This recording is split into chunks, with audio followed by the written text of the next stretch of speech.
Hello engineers. तो आज हम फिजिक्स की unit second electromagnetic field theory के इंपॉर्टेंट एमसीक्यू करेंगे। इससे पहले ही मैं डाल चुका हूँ यूनिट वन के एमसीक्यू। अगर किसी की ने नहीं देखे हैं तो उसकी लिंक आपको डिस्क्रिप्शन बॉक्स में मिल जाएगी, ज़रूर देख लेना। तो अब देखिए हमारे पास पहला एमसीक्यू है सेकंड यूनिट का। Which of the following matching is incorrect? Ampere circular law, delta into H equals to J plus del D upon del T. ये हमारे पास एम्पियर सर्कुलर लॉ की होती है। डिस्प्लेसमेंट करंट की भी, हमारे करंट डेंसिटी की सही है ये। पॉइजन्स इक्वेशन की ये हमारे पास गलत मैचिंग है। पॉइजन इक्वेशन की del two V equals to zero नहीं होती है। अब आगे आते हैं। A loop is rotating about y axis in a magnetic field B is equals to B naught B O sine M T A X W B M square. The voltage induced in the loop is due to. जो हमारे पास loop में voltage induce होगी वो किसकी वजह से induce होगी? तो मोशनल ईएमएफ जो हमारे पास रोटेट कर रही है वाई एक्सिस के अलॉन्ग मैग्नेटिक फील्ड रोटेट कर रही है उसकी वजह से होगी, या ट्रांसफॉर्मर ईएमएफ की वजह से होगी, या फिर combination of motional transformer EMF. तो हमारे पास इसका सही है combination of motional and transformer EMF. इसकी वजह से हमारे पास फॉर्म होती है a combination of motional and transformer EMF. Third question पे हम आते हैं। The equation del cross E equals to minus del V upon del T is the generalisation of. ये हमारे पास किसकी जनरलाइजेशन है? फराडे लॉ की। और ये किसने की थी? मैक्सवेल। थर्ड इक्वेशन जो है मैक्सवेल ने जो थर्ड इक्वेशन दी है अपनी, उसमें इसको जनरलाइज किया है इसने फराडे की लॉ को। Del cross E equals to minus del V upon del T. Delta cross E equals to minus del V upon del T. अब आते हैं हम क्वेश्चन इसके फोर्थ क्वेश्चन पे। Which one of the following is correct? इनमें से कौन सा करेक्ट है हमारे पास? तो delta cross equals to rho V, delta cross equals to rho V upon epsilon, delta dot E equals to minus rho upon V, delta dot E equals to epsilon naught rho V. तो हमारे पास कौन सा सही है? इसका second part हमारे पास सही है। Delta dot E equals to rho V upon epsilon naught. ये कैसे होता है? हमारे पास फर्स्ट फेराडे की जो इक्वेशन है, फर्स्ट फेराडे की इक्वेशन क्या है? Delta dot D equals to rho V. D हमारे पास होता है ई इंटू एप्सिलॉन, तो हमारे पास ये हो जाएगा delta E epsilon naught equals to rho we.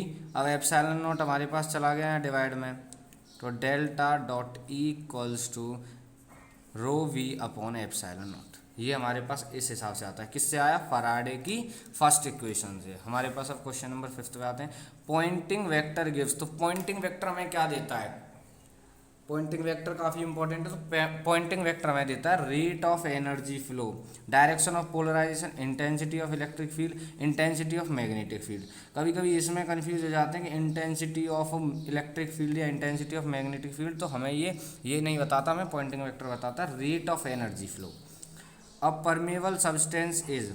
एक परमेबल सब्सटेंस क्या होता है? Which is a good conductor, which is a bad conductor, which is a strong magnet, through which the magnetic lines of force can pass very easily. तो हमारे पास permeable substance वो substance होता है जिसमें से कि बहुत आसानी से हमारे पास मैग्नेटिक लाइन्स क्रॉस हो सकें। अब आते हैं हमारे पास सेवन्थ क्वेश्चन पे। Ferrites are materials. तो फेराइट्स उसके नाम से बता रहा है फेराइट्स कौन से मटेरियल होते हैं? फेरोमैग्नेटिक, पैरा डाया ये नहीं होते। अब आते हैं हमारे पास क्वेश्चन नंबर 8 पर। काफ़ी इंपॉर्टेंट क्वेश्चन है अब पीछे, ये तो काफ़ी सिंपल थे। A quantitative relation between induced EMF and rate of change of flux linkage is known as. तो हमारे पास rate of change of induced EMF, ये हमारे पास मैग्नेटिक फील्ड देता है। फ्लक्स जब चेंज होता है तो मैग्नेटिक फील्ड जनरेट होती है, और मैग्नेटिक फील्ड का हमारे पास क्या है? फेराडे लॉ है। तो हमें ये कौन सा है? Faraday law. अब आते हैं क्वेश्चन नंबर 9 पे। Two parallel plates are separated by a distance D, charged by V volt, the field intensity E is given by. एक तरीके से कैपेसिट हमारे पास किसका काम कर रहा है? कैपेसिटर का। तो ये हमारे पास क्या हो जाएगा? B V by D. Which equation of Maxwell signifies Ampere circular law. तो हमारे पास देखो फर्स्ट इक्वेशन जो होती है दे रखी है हमें delta dot D equals to rho, ये हमारे पास गॉस लॉ पे होती है, गॉसेस लॉ पे। सेकंड हमारे पास delta dot B equals to zero, ये Gauss's law in magnetic field होती है। थर्ड इक्वेशन हमारे पास delta cross E equals to minus D B upon D T, हमारे पास फेराडे लॉ होती है। जैसे मैंने अभी देखो क्वेश्चन नंबर 8 में बताया था कि हमारे पास टाइम के साथ फ्लक्स चेंज होगा, इंड्यूस्ड ईएमएफ जनरेट होगी, रेट हमारे पास टाइम को शो करता है। देखो क्वेश्चन नंबर 8 में हमें दे रखा है अ quantitative relation between induced EMF and rate of change of flux लेंगे। रेट मतलब टाइम के साथ चेंज हो रहा है और फ्लक्स चेंज हो रहा है, यानी मतलब मैग्नेटिक फील्ड जनरेट हो रही है। मैग्नेटिक फील्ड हमारे पास change in magnetic field per unit change in time, कि हमारे पास क्या होता है पर यूनिट टाइम क्या होता है, ये हमारे पास फेराडे लॉ, ये नेगेटिव साइन आ जाता है, बस इतना सा डिफरेंस है। तो इसीलिए हमारे पास इसको मैंने फेराडे लॉ कहा था। देखो क्वेश्चन नंबर 10 में भी हमारे पास ये दे रखा है change in magnetic per unit time, third equation ये हमारे पास फेराडे लॉ पे होती है। एम्पियर सर्कुलर लॉ पे होती है fourth equation, delta cross H equals to J plus delta D upon delta T. Question number 11 पे आते हैं। क्वेश्चन नंबर 11 तो मैंने दे रखा है why Maxwell proposed that Ampere's law requires modification. हमारे पास जो मैक्सवेल ने एम्पियर सर्कुलर लॉ को मॉडिफिकेशन के लिए कहा था, उसको रिक्वायरमेंट थी, तो क्यों थी requirement? Old law was not valid in normal field, old law was not valid for the time varying field, he wanted to introduce displacement current, he found displacement current id। उसको displacement current मिला था, जैसे हमारे पास capacitor में जब energy store होती है तो उसने उसको नाम दिया था डिस्प्लेसमेंट करंट नाम दिया था, लेकिन उसने उसको एम्पियर सर्कुलर लॉ की मॉडिफिकेशन इसीलिए बताई थी क्योंकि जब वेरी करती है मैग्नेटिक फील्ड तब वो हमारे पास टाइम वेरिंग फील्ड के लिए एप्लीकेबल नहीं रहती एम्पियर लॉ जो ओल्ड थी। अब आते हैं क्वेश्चन नंबर 12 पर, राइट इक्वेशन ऑफ कंटिन्यूटी। तो कंटिन्यूटी की इक्वेशन हमारे पास है del rho upon del T plus delta J equals to zero, और ये हमारे पास किसकी है? ये हमारे पास फेराडे लॉ, ठीक है, थर्ड मैक्सवेल इक्वेशन। ये del cross B equals to zero, ये हमारे पास तो है हमारे पास सेकंड इक्वेशन मैक्सवेल की, यानी Gauss's law in magnetic field, और नन ऑफ दिस तो है ही नहीं। अब आते हैं क्वेश्चन नंबर 13 पे, unit of Poynting vector henry watt per metre, none of this. तो हमारे पास हेनरी किसका होता है? इंडक्टेंस का।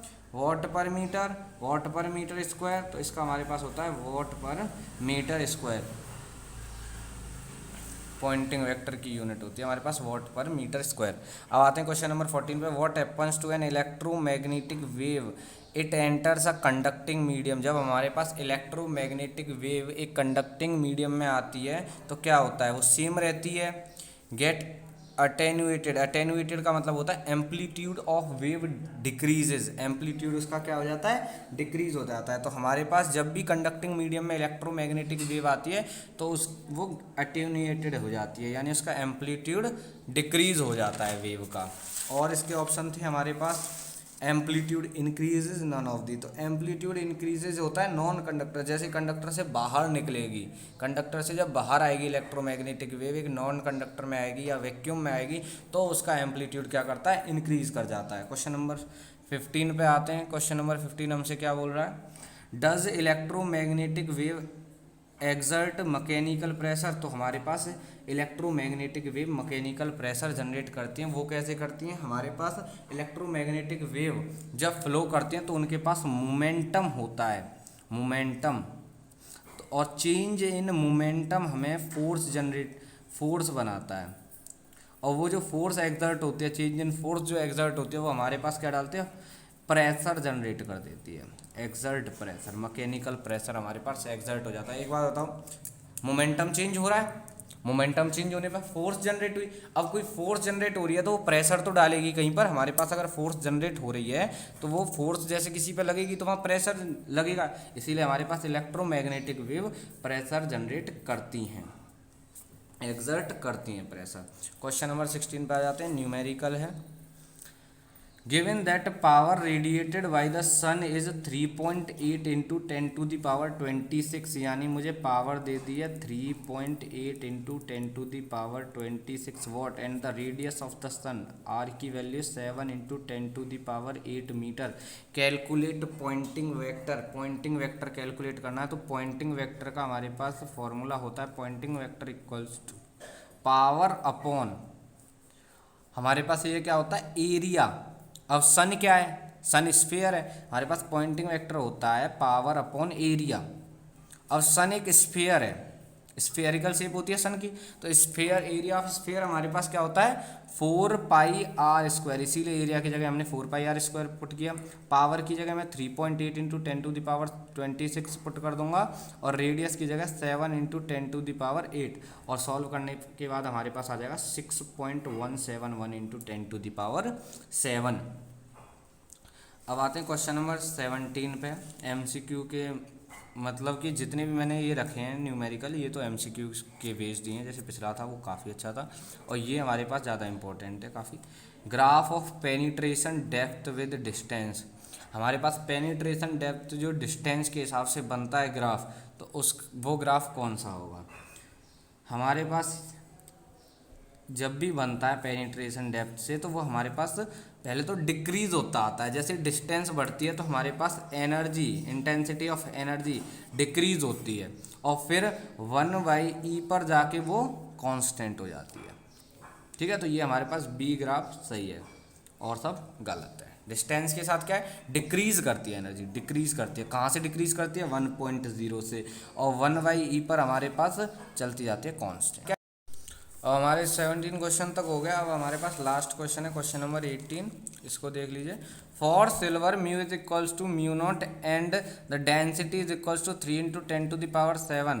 Calculate the skin depth at 10⁸ hertz frequency given that mu naught is equals to 4π into 10⁻7। तो हमारे पास गिवन है कि m equals to mu equals to mu naught है, तो म्यू नॉट की वैल्यू हमारे पास 4 इंटू 10⁻7। हमें डेंसिटी कितनी दे रखी है 3 इंटू 10⁻7 और फ्रिक्वेंसी हमारे पास 10⁸ हर्ट्ज। हमारे पास डेप्थ कितनी हो जाएगी, स्किन डेप्थ √2/ओमेगा म्यू डेंसिटी, तो ये हमारे पास ओमेगा क्या होता है 2πf। यहाँ पर जब मैं f की जगह फ्रिक्वेंसी की वैल्यू म्यू नॉट की जगह 4π इंटू 10⁻7 और डेंसिटी की जगह 3 इंटू 10⁻7 पुट कर दूंगा, तो उसके बाद सॉल्व होकर हमारे पास डेप्थ कितनी आ जाएगी, स्किन डेप्थ 9.19 इंटू 10⁻6 मीटर। ये हमारे पास कुछ MCQ थे इंपॉर्टेंट यूनिट सेकंड के, ऐसे ही मैं बाकी यूनिट्स के भी डालता रहूँगा, इसलिए चैनल को सब्सक्राइब कर देना और बेल आइकन दबा देना। अगर आपने फर्स्ट यूनिट की वीडियो नहीं देखी है तो वो हमारे पास डाल दूंगा मैं डिस्क्रिप्शन बॉक्स में, देख लेना, डिस्क्रिप्शन बॉक्स में आपको मिल जाएगी। Thank you.